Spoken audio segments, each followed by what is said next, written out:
यदि भगवान की यह आदत होती, स्वभाव होता, अपने आश्रित भक्त के दोषों को गिनने का, दोषों को ग्रहण करने का, दोषों को स्वीकार करने का स्वभाव यदि राम जी का होता, तो कोई जीव राम जी की शरणागत हो ही नहीं पाता, किसी का कल्याण ही नहीं होता। कैसे? बोले तो सुरपति कुरुराज बालिसों कत हठि बैर बिसहते। यदि अपने भक्तों का दोष भगवान मन में लाते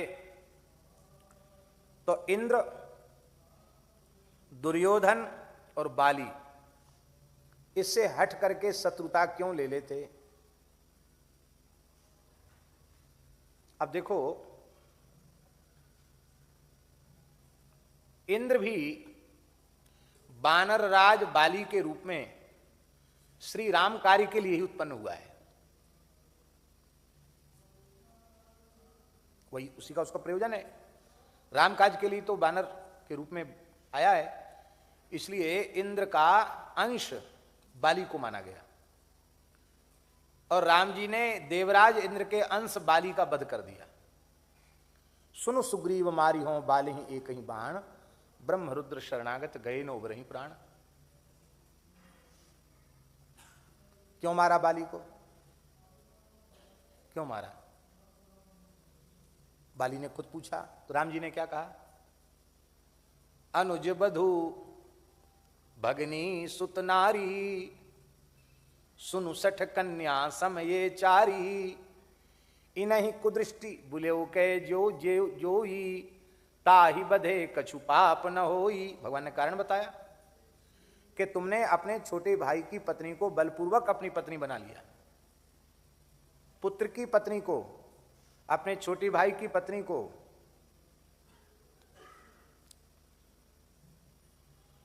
ये सब करने वाले, ये सब कन्या के समान है। भगनी सुत नारी, ये सब कन्या के समान है। इनके प्रति जो कुदृष्टि करता है उसको मारने में पाप नहीं लगता, इसलिए हमने तुमको दंड दिया।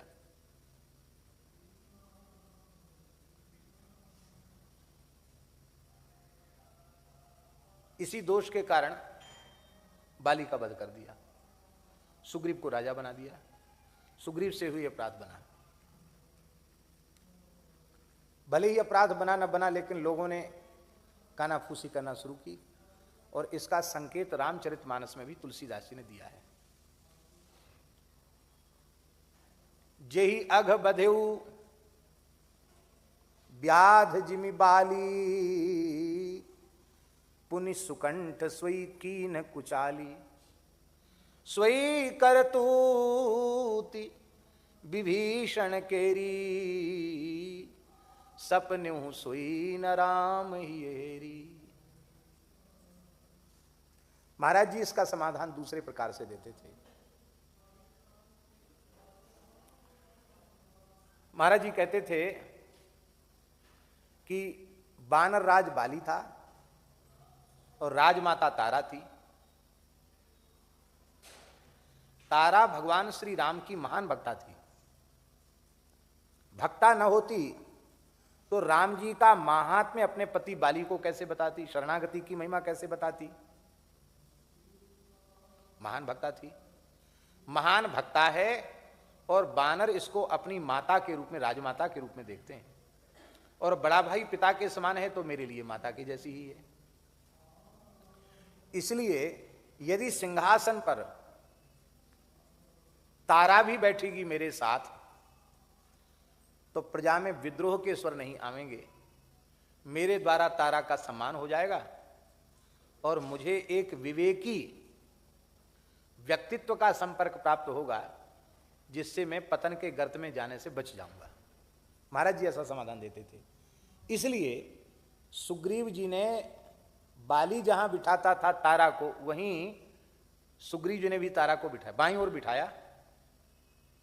और संसार तो संसार है, किसी को कहने में चूक था। लो साहब, राम जी बड़े धर्मात्मा बनते, यही कह रहे थे कि छोटे भाई की पत्नी उसको बिठा लिया बगल में, इसलिए उसको मार दिया। ये देखो एक बड़े भाई की पत्नी तो मां के समान होती है, उसको इन्होंने बगल में बिठा लिया, सो कुछ नहीं। राम जी अपने का दोस्त तो देखते ही नहीं, भले ही लोगों ने कहा, लेकिन राम जी ने सपने उसोई न राम ही है, ये समाधान महाराज जी देते थे। तारा वहां क्यों बैठी? बोले तारा ने मन में विचार किया, महाराज जी का दिया हुआ भाव, तारा ने मन में विचार किया कि अब तक मैं विमुख के संपर्क में थी, अभिमानी बाली जो प्रभु श्री राम से विमुख था, मैं उसका संग कर रही थी, उसके संपर्क में थी। अब एक महान शरणागत भगवत भक्त राम जी का सखा, उसके संपर्क में रहने का सौभाग्य मिल रहा है, तो एक भक्त की सन्निधि में बैठने से मेरे हृदय में भी भगवत प्रेम का संचार हो जाएगा। इसलिए भगवत भक्ति अति दुर्लभ है, वही प्राप्त करना जीव का लक्ष्य होना चाहिए। इस भाव से तारा ने ऐसा किया। क्यों? क्योंकि भगवान जिसे ज्ञान दे दें वह फिर विषय सेवन करेगा। तारा को भगवान ने ज्ञान दे दिया है। तारा विकल देखी रघुराया, दीन ज्ञान हरिलीनी माया। ज्ञान दे दिया, माया हर लिया। तो भगवान ने जिसकी माया का हरण कर लिया हो, वो पाप पंख में डूब जाए, विषय पंख में डूब जाए, ये कैसे संभव है? पर संसार तो किसी को भी कुछ भी कहता है।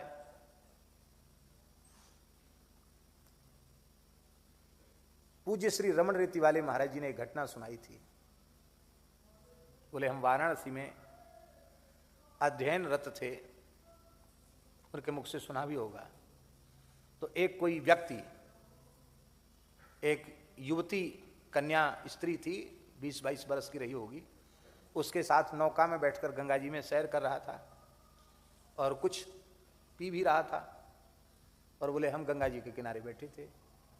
तो उस दृश्य को देख करके मन में बड़ी विकृति सी आई कि अरे देखो, मोक्ष प्रदा काशीपुरी है, गंगा जी साक्षात ब्रह्मद्रव स्वरूपा हैं, संध्या का समय है और ये सैर कर रहा है गंगा जी में और अटखेलियां कर रहा है, हंस रहा है और कुछ पी भी रहा है।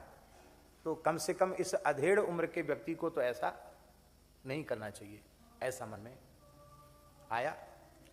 लेकिन कही क्या सकते थे, अपरिचित व्यक्ति से ना पृष्ठा कशित ब्रूयात, बिना पूछे पंच नहीं बनना चाहिए। तो हम वही अपना संध्योपासन करते रहे, बैठे रहे। तब तक वो सैर करके आया, नौका रुकी, आकर के उसने बड़ी श्रद्धा से प्रणाम किया, स्वामी जी प्रणाम, और कहा, हंसते हुए कहा कि मेरी बेटी है ये। कहाँ बाहर पढ़ती है, कहीं बंबई में या कहाँ बताया है, विदेश में, क्या बताया? हाँ बाल्यकाल, हाँ बाल्यकाल में इसका विवाह हो गया था। अब बहुत दिन बाद अपने पिता से मिलने आई, तो काशी की ही थी। तो काशी में बचपन बीता, गंगा जी में नौका में खूब सैर किया। तो इसने फिर कहा कि पिताजी मुझे गंगा जी में सैर करा दो। तो गंगा जी में सैर करा रहे थे और वो शरबत की बोतल होती ना, ठंडा पानी भरा रहता उसमें रंग बिरंगा, तो वो ठंडा पानी, इसको कोल्ड ड्रिंक कहते क्या कहते, वो पिलाया जा रहा था। तो ये मेरी बेटी है? और क्या कहा कि स्वभाव से थोड़ी नटखट है, ऐसा भी कुछ कहा क्या कि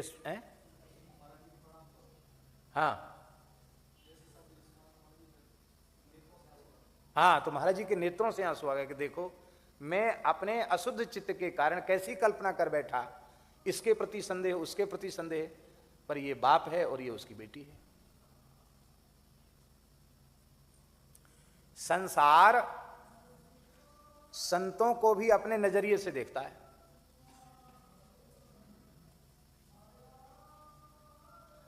और किसी को कहने में चूकता नहीं है। बोलो भक्तवत्सल भगवान की जय। ऐसे ही मंदोदरी ने विभीषण का आश्रय लिया और मंदोदरी को विभीषण ने भी अपने वामांग में बिठाया। विभीषण की पत्नी तो लौट के लंका गई ही नहीं। विभीषण जी राम जी के राज्याभिषेक में आए तो एक ही बेटा था विभीषण जी का, मत्त गयंद, और उनकी पत्नी का नाम था शर्मा। तो जब विदाई होने लगी तो बेटा ने कहा कि आपने मेरे पिताजी को लंकेश का पद दिया, हमने तो आपसे कुछ मांगा नहीं, ना कुछ चाहा, इसलिए मैं आपके चरणों को छोड़ के कहीं नहीं जाऊंगा। मुझे लंका नहीं चाहिए, मुझे आपके चरणों की सेवा चाहिए। विभीषण ने कहा, बेटा ऐसा तुम्हारा भाव है तो हमें तुम्हारी कोई जरूरत नहीं, राम जी की सेवा में रहो। पिता ने आज्ञा दे दी। तो राम जी ने अयोध्या का कोतवाल उनको बना दिया, क्षेत्रपाल कोतवाल। जैसे काशी के कोतवाल भैरव जी हैं, ऐसी अयोध्या के कोतवाल मतगयेंद्र बाबा हैं, जिनको अयोध्या में लोग कहते मात गैण बाबा। लोक भाषा में क्या कहते हैं? मात गैण बाबा, मतगयेंद्र जी महाराज। उनका मेला होता है। अयोध्या वास करने वाले संकट में पड़ते हैं तो उनकी मनौती करते हैं, उनकी कृपा से संकट दूर होते हैं। तो पुत्र तो कोतवाल साहब बन गए, क्षेत्रपाल बन गए। और विभीषण की पत्नी थी, उनका नाम था शर्मा। शर्मा देवी बोली कि आपने हमारे पति को उर्कच प्रथम वासना रही प्रभुपद सरित्सो भई, आपने लंकेश बना दिया। हमारे मन में तो लंका की साम्राज्ञी बनने की वासना है नहीं, हम तो श्री जानकी जी की सहचरी बनकर उनके श्रीअंग की सेवा में हम रहना चाहती हैं। हमको अयोध्या में छोटी मोटी कोई सेवा दे दो, हम अयोध्या से नहीं जाएंगे। भगवान ने कहा, तुम दुर्गपालिका देवी के रूप में पूजित होगी। अयोध्या महात्म्य में अयोध्या की दुर्गरक्षिका देवी है शर्मा देवी, जो विभीषण की पत्नी है। तो पत्नी भी लौट के नहीं गई, बेटा भी लौट के नहीं गया, अयोध्यावासी ही हो गए वो। अब विभीषण को कोई ना कोई तो चाहिए सहयोग के लिए, संग के लिए। तो मंदोदरी के प्रति सबकी श्रद्धा थी, मंदोदरी को बामांग में बिठाया। राक्षस तो राक्षस ही ठहरे, कहें देख लो बड़े भजनानंदी बनते हैं, तिलक लगाते हैं, तुलसी बांधते हैं, देखो अपने बड़े भाई की पत्नी को बगल में बिठा रखा है। लेकिन राम जी ने उसे गिना नहीं। इसका तात्पर्य क्या है? जोश सच्चा हो तो भी नहीं गिनते और झूठा हो तो भी नहीं गिनते। दोष न देखने का, न गिनने का स्वभाव है। तो बाली का वध का मतलब क्या था? इंद्र से बैर मोल लेना। भाई इंद्र के अंश को नष्ट कर दिया भगवान ने, तो इंद्र को अच्छा लगा होगा क्या?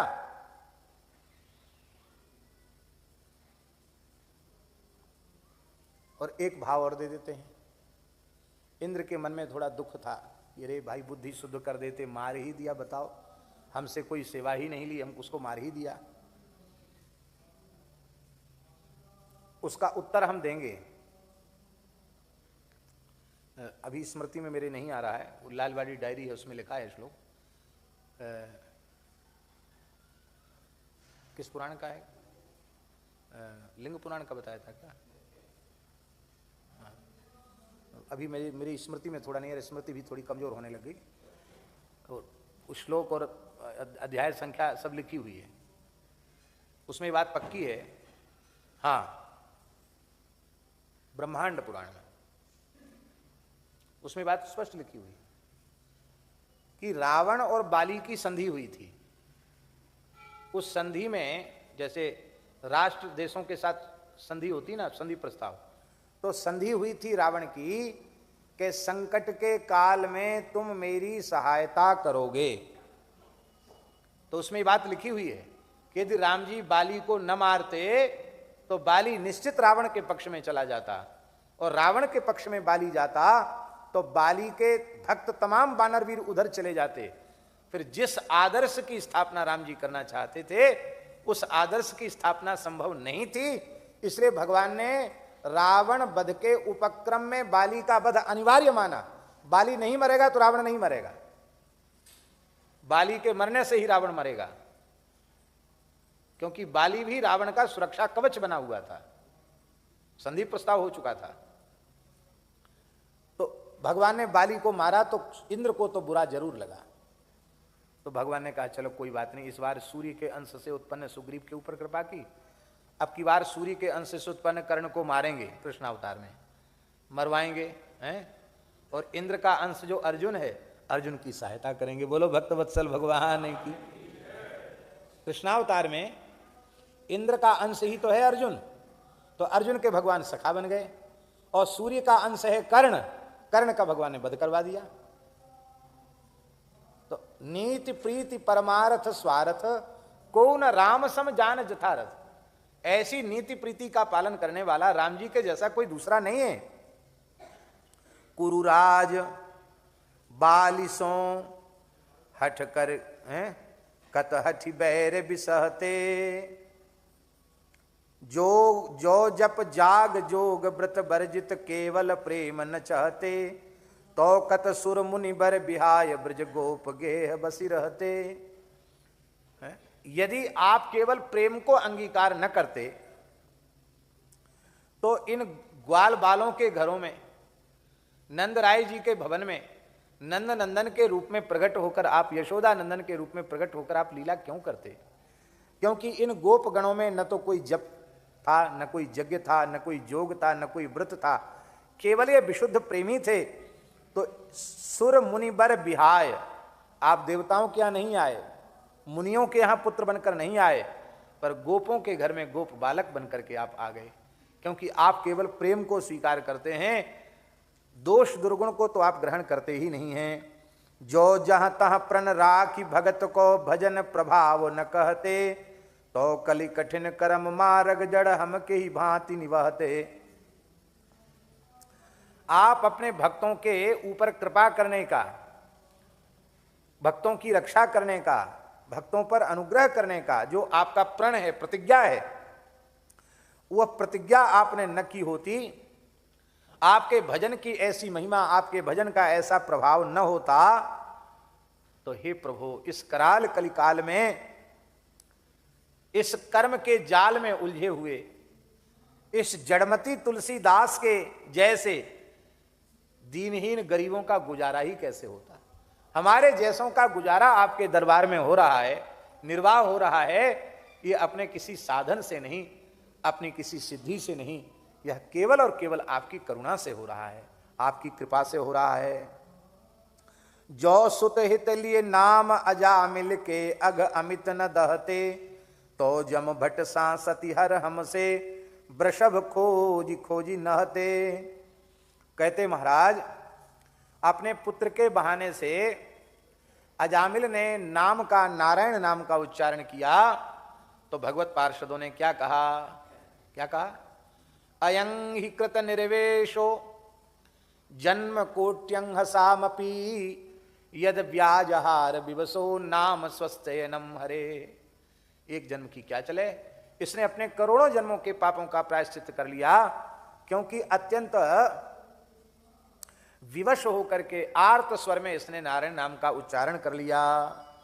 तो यदि आपने अजामिल के अमित पापों को पुत्र के बहाने से भी लेने पर नष्ट न किया होता, तो जमराज हमारे जैसे लोगों को, जो बैल के जैसे हर समय लड़ने के लिए तैयार रहते हैं, डाकते रहते हैं, कोई मरखना साढ़ होता है ना, मरखना साढ़, ओ हमेशा त्योरी उसकी चढ़ी रहती है।